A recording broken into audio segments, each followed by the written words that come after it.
સ્ટ્રેટેજિંગ અને પ્લાનિંગ 2026માં કઈ રીતે થઈ શકે? બધા જ ગોલ્સ બનાવે છે.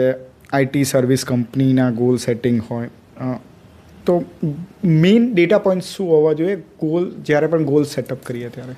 તો અલગ અલગ લોકો અલગ અલગ મેથડ યુઝ કરે છે. કોઈક OKR કરે છે, કોઈક MBO કરે છે, કોઈક બેલેન્સ સ્કોર કાર્ડ કરે છે, કોઈક KPI વાળું વર્ઝન લાવે છે, કોઈક એવું કહે છે કે મેં CEO ગોલ્સ બનાવ્યા. બધા છેલ્લે સરી ફરીને એક પોઈન્ટ્સ પર આવતા હોય.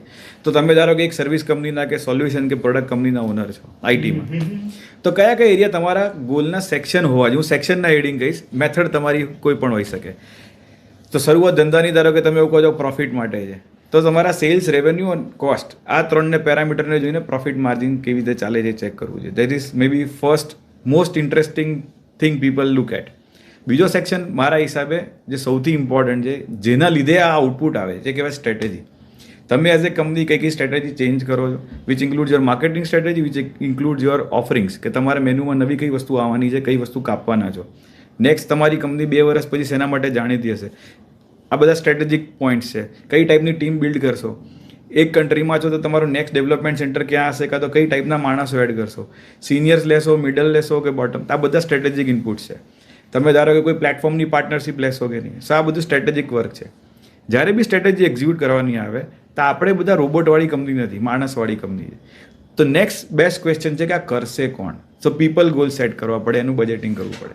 ત્રીજું, આ મેં સપ્લાય નક્કી કરી, હવે મારે ડિમાન્ડ નક્કી કરવી પડશે. તો આનું માર્કેટિંગ એન્ડ સેલ્સ કઈ રીતે કરી જેથી કરીને ઇનફ MQL, SQL કે લીડ્સ આવે. આ કરતી વખતે ઘણા લોકો એવું વિચારે કે હું કસ્ટમ સોલ્યુશન્સ કરું છું, કાં તો મારું સોલ્યુશન છે. હવે આના સિવાય હું મારે કોઈ પ્લેટફોર્મ પાર્ટનરશિપની જરૂર છે જેના કારણે હું ફાસ્ટ ચાલી શકું. What will give me booster dose? તો તમે એ જોઈ શકો. ઘણા લોકો એવું કહેતા હોય કે મારી પ્રોસેસને સ્ટાન્ડર્ડાઇઝ કરવી જેથી કરીને ક્વોલિટી ડિલિવરી થાય, CMMI જઈ શકું, કાં તો કંપનીની અંદર વર્ક પ્રોસેસ SDLC, કાં તો agent development life cycle set કરવાની કોઈને ઈચ્છા થાય કે એજન્ટિક ડેવલપમેન્ટ કરવું, તો એ SDLC ને કમ્પ્લાયન્સ કઈ રીતે કરીશું, પ્રોસેસ કઈ ટ્યુન કરીશું, એના ગોલ્સ આવી શકે.